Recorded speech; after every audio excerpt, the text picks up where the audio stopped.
na dapat na mag-isip-isip nito ay yung mga nagpapasahod, nagpapasweldo, yung may mga empleyado. Na huwag nang i-delay pa, kung pwedeng ibigay na, kailangan na ngayon, ibigay na. Huwag nang tagalan pa.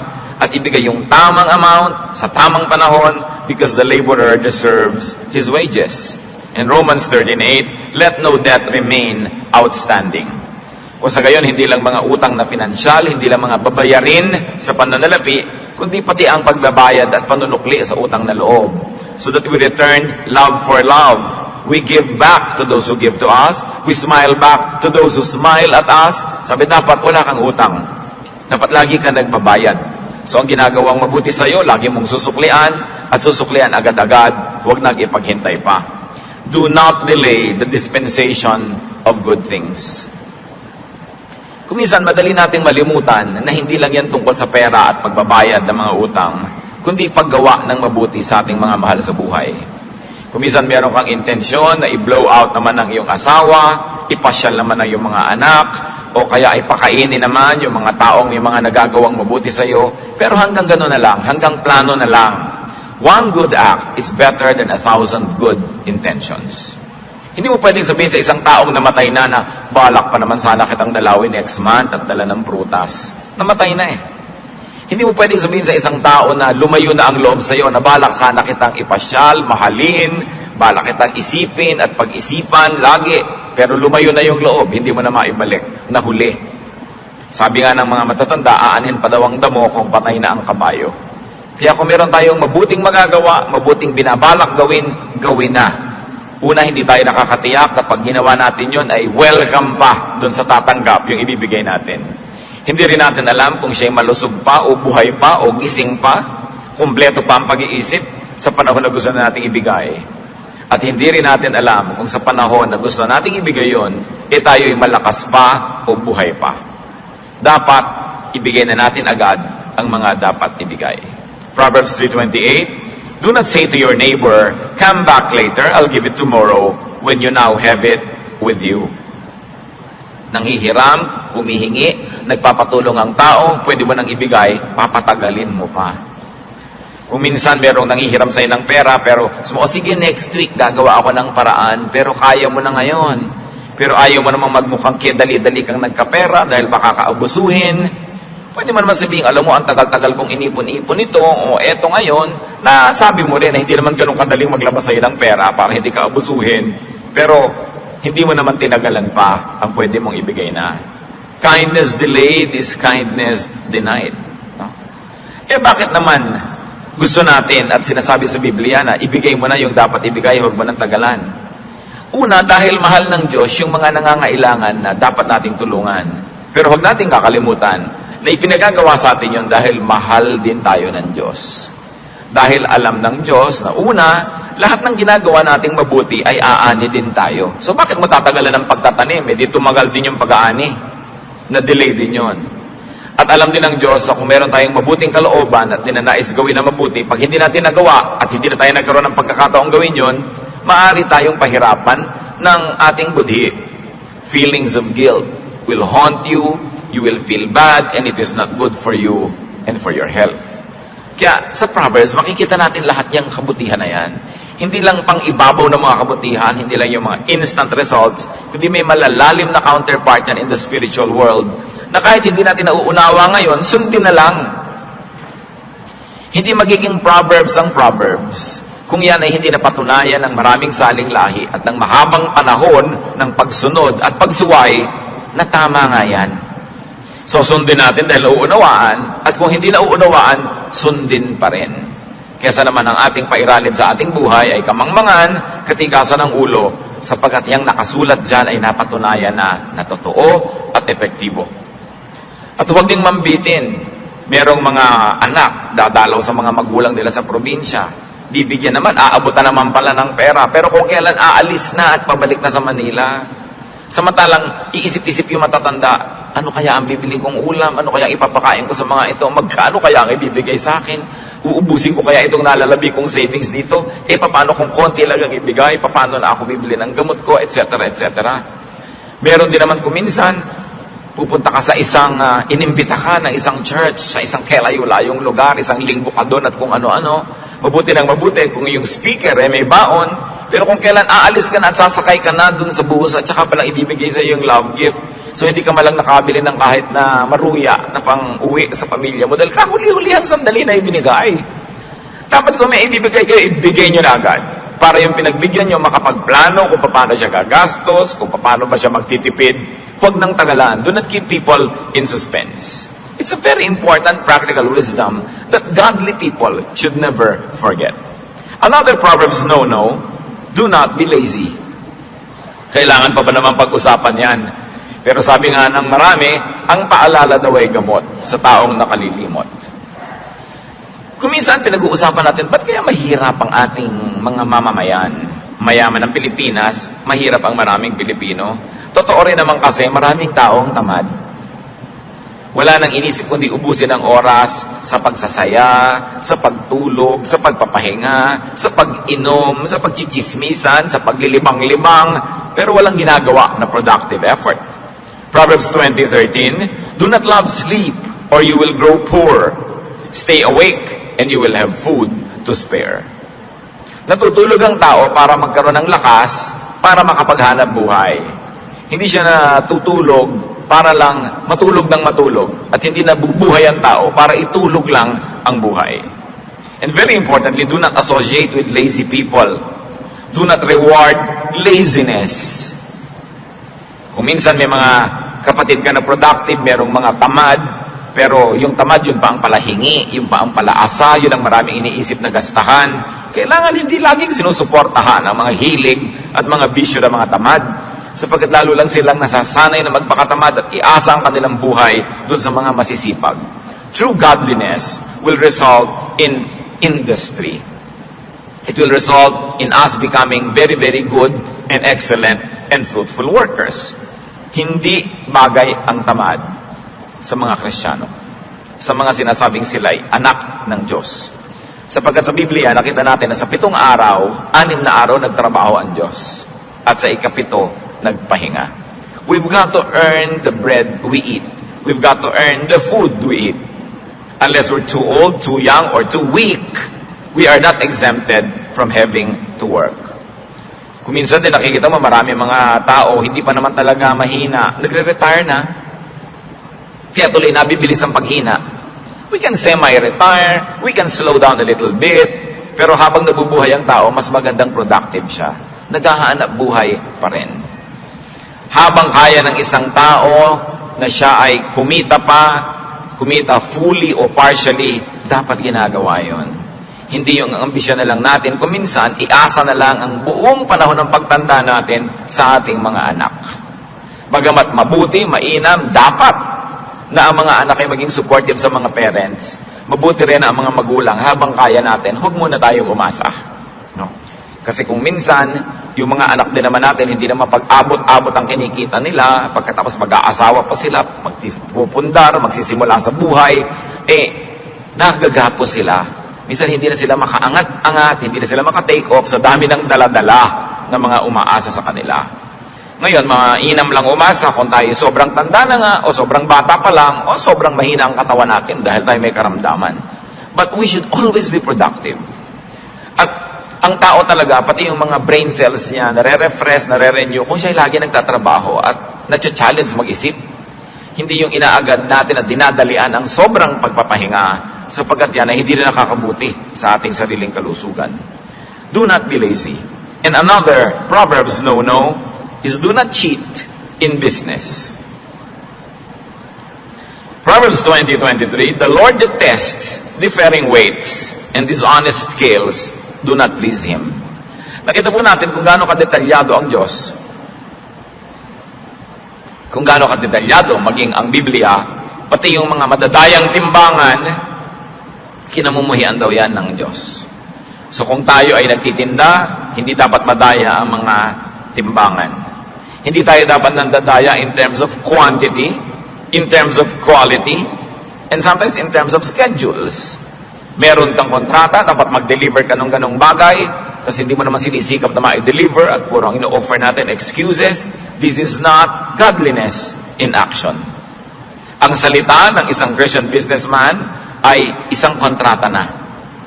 At liban na lang tayo hinadlangan ng kalusugan, ng mga forces of nature, o mga bagay na lampas sa ating kakayanan, dapat pinaninindigan ang ating mga pananagutan. That we do not cheat in business. That people get what they pay for. Hindi yung dinadaya, yung quality, yung quantity, at kung sari-saring mga pagtitipid. Kung minsan, nakakalungkot yan, bibili ka ng bahay na hulugan, ginawa ngang affordable, pero sobrang namang rupok. Maganda lang dahil may pintura, maganda lang yung itsura, pero konting hangin, konting bagyo, konting uga, giba-giba na yung bahay. How can contractors do this to people whose lifetime savings are going into this dream of owning a home or a house? Kailangan people get what they pay for. Marami mga kontraktor, ganun. Puro kadayaan. Dinadaya ang timpla ng semento, dinadaya yung size ng bakal, dinadaya yung kapal ng mga yero. Ang binabayad naman ng kanilang kliyente, tama. Hindi yan ginagawa ng mga Kristiyano. Again, bakit? Sapagkat ang itinatanim ay inaani. Pag ang tao naniniwala na may Diyos, hindi siya mandadaya. Sapagkat ang Diyos ang nagsasabi na kung anong itinatanim mo, aanihin mo. So bakit mo magtatanim ka ng hindi maganda na ikaw din ang aani? Another no-no na itinuturo po ng Proverbs, at ito ay madalas nating ulit-ulitin, pero parang hindi nadidinig ng iba, patuloy pa rin silang nabibitag ng ganitong problema. Do not be a guarantor.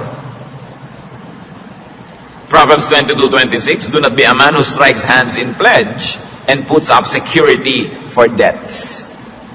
Merong lalapit sa'yo, uutang ako, pwede ka maging co-maker, pwede ka maging guarantor, payag ka naman ng payag agad, o kaya nahihiya ka, papayag ka, so napapahama ka ngayon pagka hindi siya makabayad.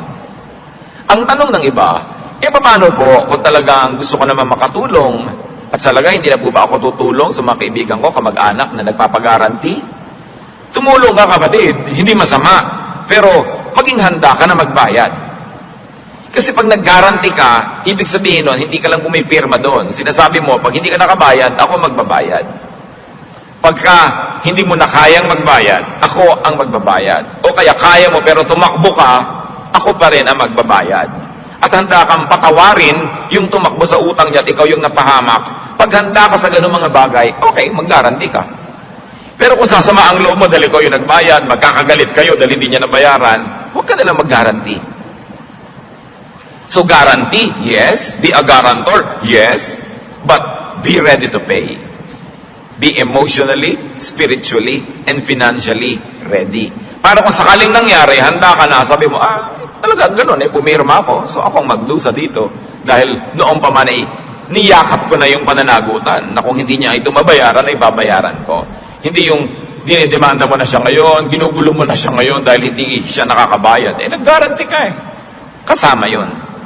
Ang kausap ko po dito, yung mga nag-guarantee hindi yung nagpag-guarantee.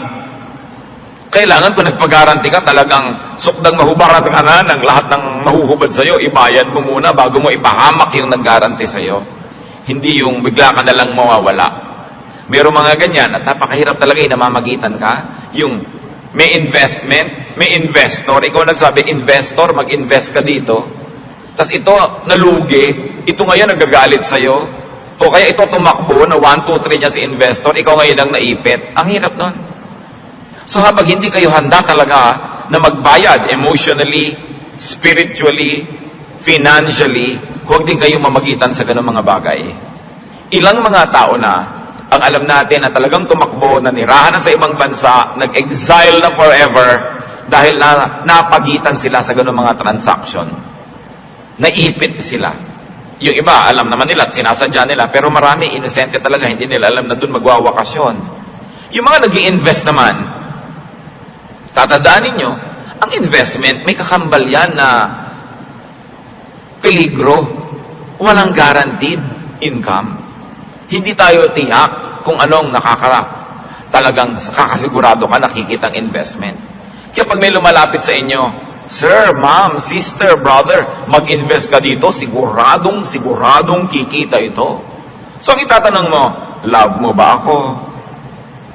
O kaya kung hindi mo tanungin siya ng diretsahan, itanong mo sa sarili mo, love ba niya ako? Kasi kung ang sagot nyo, no or maybe, huwag kayong mag-invest. Bakit? Alam pala niyang tiyak na nakikita, ba't hindi niya ialok sa nanay niya, sa tatay niya, sa kapatid niya? Kasi yun ang mga love niya Ba't sa inyo? Doon pa lang mag-isip na kayo. Sure na sure ka pala Bakit hindi mo ba rin yung hikaw mo, ibenta mo at i-invest mo? Sure na sure ka pala, nakikita yung investment. Bakit bumili ka ng bagong kotse? Bakit meron kang bagong bahay? Bakit bumili ka ng bagong condo unit? Ba't hindi mo in-invest? Sure na sure ka pala, nadadami yung pera sa investment na yan. Kaya yung mga nadadaya, kasi din, nagpapadaya. Nagbubulag-bulagan. Yung mga nag-e-engganyo sa atin na mag-invest, tapos sabihin mo, ay, ang ganda ng bag niya, original na Gucci, original na ganito. Uy, ang ganda ng bahay niya, kabibili lang niya ng bagong kotse. Ang una niyong iisipin, hindi itong, wow, kumikita talaga ang investment niya. Hindi yon. Pinagkakakitaan kayo, kaya siya nakakabili. Yun ang isipin niyo. Pangalawa, huwag niyong isipin na kumikita talaga ang investment, kaya siya nakakabili. Kasi kung kumikita talaga yon, bawat perang hawak niya, i-invest niya rin. Dahil kumikita pala kasi ang mga tao umaandar kumisan sa atin yung inggit at kasakiman. Ang ganda ng bag niya. Siguro pag nag-invest ako sa ino-offer niya, makakabili din ako noon.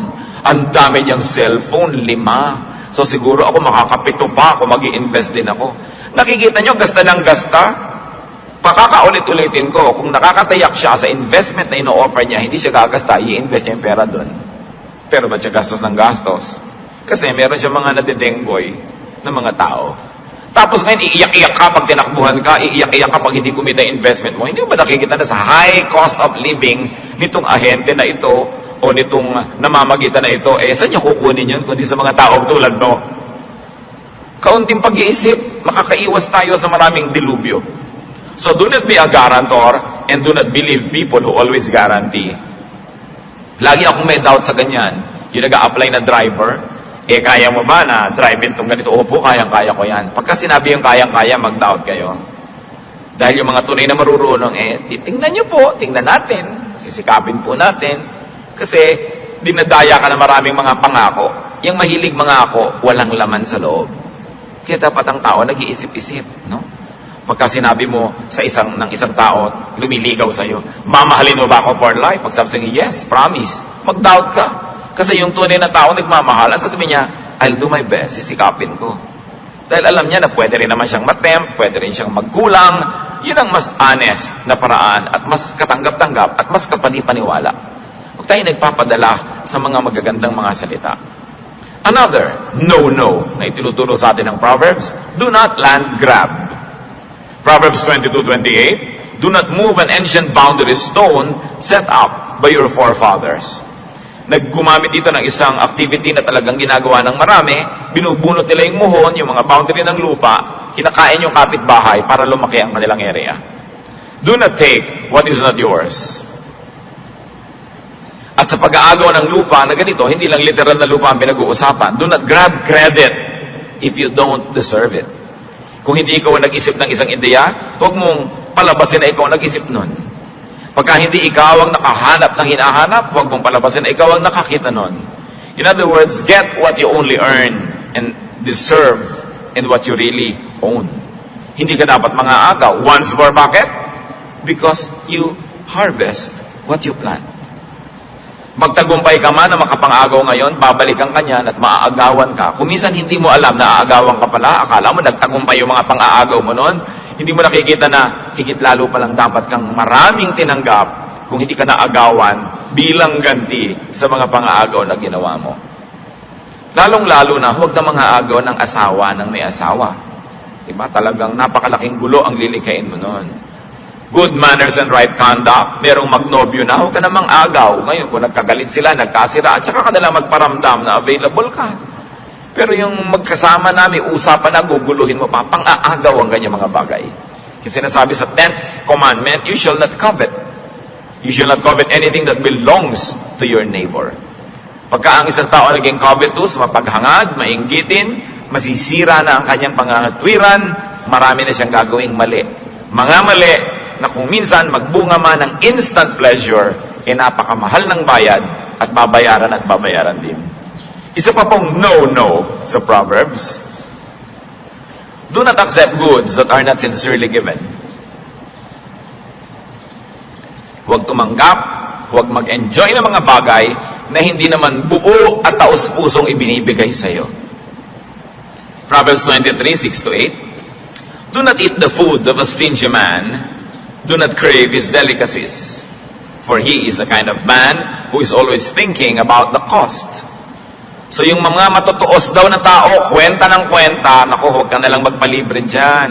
Huwag ka nalang tumanggap ng mga bagay na galing sa kanya. Kukwentahan ka niya at hindi ka pa nakatatalikod.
Sinisimula na niyang balakin kung paano ka sisingilin. Eat and drink, he says to you, but his heart is not with you. You will vomit up the little you have eaten, and you will have wasted your compliments. Kung hindi daw taos-puso ang pagbibigay, huwag mo na lang tanggapin. Sabi na matatanda, kung hindi ukol, hindi bubukol. Hindi talaga para sa'yo. Kahit makuha mo, medyo nahiya-hiya, ibinigay sa'yo dahil ang pilit-pilit mo, hindi mo rin ma-enjoy yun. Sabi, you will vomit what you have eaten. Mahirap kumisang maunawaan ang kahulugan ng mga salitang ito. Dahil merong mga talagang eat and run. Ano ngayon kung ayaw niya, nakain ko naman. Ano ngayon kung ayaw niya ibigay, nakuha ko naman. So akala natin, nanalo na tayo noon, nagwagi na tayo. But the Word of God is true. And the wisdom of the Proverbs has been tested by the years, in fact, by the thousands of years. So kung akala natin, nananalo tayo at meron tayong kabig, kahit na hindi gustong ibigay sa atin yung ating tinatanggap, hindi yun totoo. Do not take what is not given from the heart. Even affection, even gifts. Pagka hindi sincere, it will not accomplish for which you think it was meant to be given. It's a spiritual law. And if it is mysterious, we do not know how to obey, we don't know why we should obey it, just obey anyway. Sinabi kasi, pag alam mo na pabalat bunga, huwag mo nang tanggapin yung iniaalok. Pag alam mong napilitan lang na isasama ka, yung lalakad na sila, biglang nakakalat ka, ay, sama ka. Wala ka naman sa plano. Huwag ka nang sumama. Kalabisan ka doon. Una, maaagawan sila ng kasiyahan dahil mayroong element na nandun na hindi naman nila inaasahan nandun. At ikaw man, hindi ka naman lubusang masisiyahan dahil alam mong hindi ka talaga kasali. Half given. Maraming ganyan. Kahit yung mga sexual favors na kinukuha sa through sexual harassment, yung gusto-gusto mo ang isang tao, empleyado mo siya o may kapangyarihan ka, tapos pipilitin mo siya, hinug sa pilit. Kaya mapait daw yan, sabi ng mga matatanda. Huwag na lang, pagka hindi talagang suko at ibinibigay ng lubos, ano man yon, huwag mong ipilit. Huwag ka nagnanakaw ng halik. Diba? Kung hindi ka naman talaga hinahalikan, huwag ka magnakaw ng halik. Kamumuhian ka lang. Makakainisan ka, maitutulak ka pa. At magtagumpay ka man, doon sa moment na yon, hindi ka na makakahalik uli. No? Napaka-importante yan. Tulad ng marami sa ating mga kapatiran, Pastor, pakis. Ano ako, artista? Nakikita kasi nila, may kinikisan ako, yung mga pinsan ko yun, ano? Mga kamag-anak ko, mga kaibigan ko matatalik. Ngayon, kung hindi tayo gano'n, huwag na kayo magpakis. Diba? Dahil, hindi naman dapat pinaggagawa yan. Nagbo-volunteer ka kung gusto mo, pero hindi yan, bigla na lang inaagaw, bigla ka na lang dinagit, no? At naskoran ka na. Nakakahirap ng loob. Ano man yon? Pag sa hindi ibinibigay sa'yo, hindi kusang ibinibigay, huwag mong mithiin. Mapakla, mapait ang bunga ng nakaw. Akala mo lang masarap yon, pero sabi sa Biblia, may bayad. Madalas ang bayad, hindi natin alam. Nagbabayad pala tayo. Kaya pala kahit kuminsan anong gawin mo negosyo, hindi mag-click. Kaya pala kuminsan, ang sama-sama lagi ng pakiramdam mo, o laging mali ang nangyayari, o parang wala nang tama na mangyayari sa buhay mo, nagbabayad ka pala. Pag lagi nangyayari, isipin natin, ano kaya, Diyos ko, ang mga utang kong di ko alam na utang ko pala, binabayaran ko tuloy? Bakit mahalaga na malaman natin kung ano yon? Para huwag na nating tuloy-tuloy pang gawin ang hindi dapat. Para matigil ang mga bagay na hindi dapat dumadating sa atin, pero dating ng dating, dahil tayo rin naman kasi yung humihimok na dumating yun sa buhay natin. Another no-no, do not exchange the truth for goods, for money, for material gain. Parang kuminsan, hindi na ganyan ang takbo ng panahon. Nabibili ang mga witnesses, nababayaran, pati mga hukom, siyempre hindi lahat. Pero nililimot na ng tao yung mga katuruan na huwag mong ipagpapalit ang katotohanan para lang sa pera, para lang sa material gain. Why? And why not? Because God is truth. Even Jesus is truth. So when you compromise the truth for material gain, you're actually abandoning God. You're abandoning the very concept of God, and you're abandoning the very, very character of God, and that God is truth. And that godliness means truthfulness. Proverbs 23:23, buy the truth and do not sell it. Get wisdom, discipline, and understanding. Dapat yata nakalagay yan sa malalaking mga letra sa ating mga hukuman. Dapat nakalagay yan sa malalaking mga letra sa ating mga government agencies. Kahit sa mga churches, kahit saan, buy the truth and do not sell it. Sasabihin natin, hindi ko naman sinesell yung katotohanan. Totoo. Pero kung minsan, kinakampihan natin yung makapangyarihan kahit sa sinungaling. We are selling the truth. We are selling out on our truthfulness. Kung minsan may naaaping isang tao na makatotohanan, makadiyos, hindi ka nalang kikibo. Kasi yung nang-aaping makapangyarihan, may pera o may napapala ka sa kanya, that is a way of selling the truth. Nabebenta ang katotohanan, nabibili ang tao. Nagbubulag-bulagan siya sa kasinungalingan, o siya mismo ay nagsisinungaling, o hinahayaan niya na umira lang kasinungalingan dahil meron siyang napapala sa pagbubulag-bulagan at pagbibingi-bingihan. Pero isang uri ng pagtataksil sa Diyos, sapagat ang Diyos ay katotohanan. Ang mga tao makadiyos ay mabubuhay sa katotohanan, anuman ang maging halaga noon na dapat niyang ibayad. Kaya sabi, buy the truth. Meron kang ipapalit. Kuminsan hindi ka na-promote kasi truthful ka. Kuminsan hindi ikaw naging paborito kasi honest ka. Pero sabi niya, buy the truth and do not sell it. God is on your side when you do this. And we know that godliness is not always about instant gratification. Na ang tunay na mga kasiyahan sa piling ng Diyos ay hindi laging bigla-biglaan, kundi dumarating sa pangmatagalan in the long run when you run the race and finish it. Hindi tayo dapat mainipin sa gantimpala, lalong-lalo sa gantimpala sa mga nabubuhay sa katotohanan. Yung mga bigla-biglang mga gantimpala at mga sarap sa buhay, kadalasan, si Satan ang may offer niyan. Enjoy now and pay later. But the Lord and godliness is about building things up for the long haul. For the life that is way, way ahead. Hindi yung mga bigla-biglaan lamang. Sabi nga sa Tagalog, itong Proverbs 23:23, hanapin mo ang katotohanan, karunungan at unawa. Pahalagahan mo ang mga ito at huwag pababayaang mawala. It is a spiritual law. Once more, it can be mysterious. The meaning, the immediate value, and benefit is not always readily visible. Pero tulad ng nasabi na natin, salita ng Diyos, sundin. Whether or not we agree, whether or not we understand. Marami pa pong sinasabing no, no, no sa Proverbs, pero huli, sa pag-aaralan natin ngayon, do not enjoy now and pay later. Proverbs 21:31-35. Do not gaze at wine when it is red, when it sparkles in the cup, when it goes down smoothly. In the end, it bites like a snake and poisons like a viper. Your eyes will see strange sights, and your mind imagine confusing things. You will be like one sleeping on the high seas, lying on the top of the rigging. They hit me, you will say, but I am not hurt. They bit me, but I don't feel it. When will I wake up so I can find another drink? Huwag daw mabuhay sa paglalasing.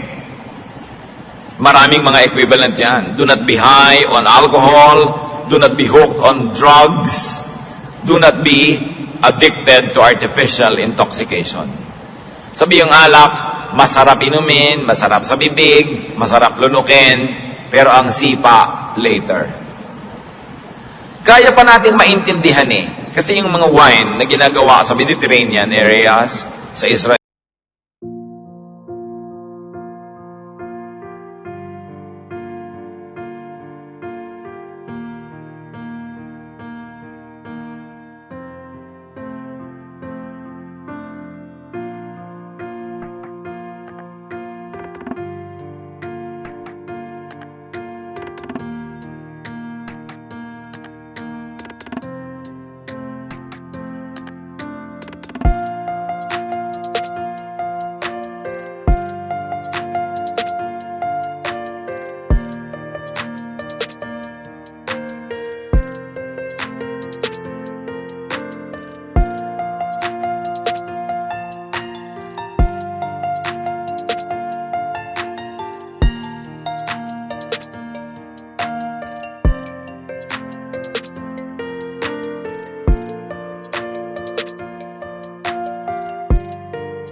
sa Greece, sa Spain, sa Italy, sa mga area na yan, yung wine talaga masarap sa bibig.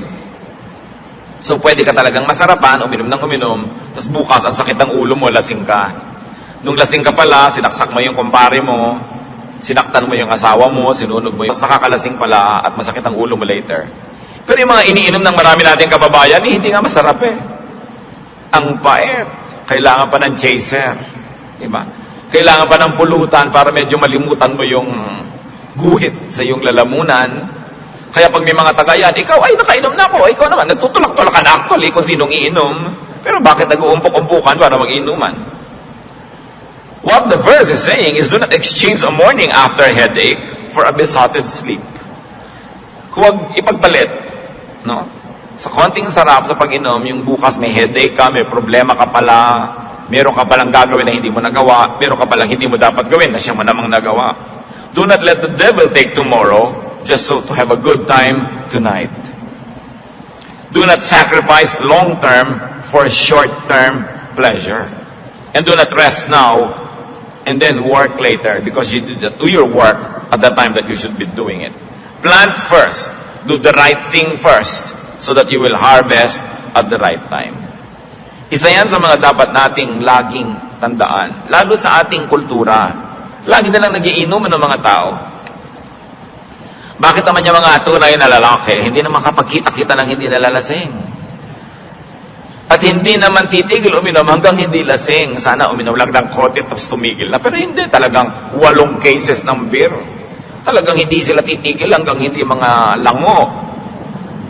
Talagang hindi titigil hanggang hindi sila nag-aaway. Ang dami-dami naman magkakasundo nung nagsisimulang inuman, tapos mamaya nagsasaksakan na pala. Paano? Weak characters lean on strong drink. Yung mga duwag, hindi makapagsalita kundi lasing. Yung mga mahihina ang loob, hindi makapagtapat kung hindi lasing. Kailangan pa nilang lasingin ang mga sarili nila, tapos tatawagin nila yung sarili ang tunay na lalaki. Kailangan mong malasing para ka tumapang. Anong tunay doon?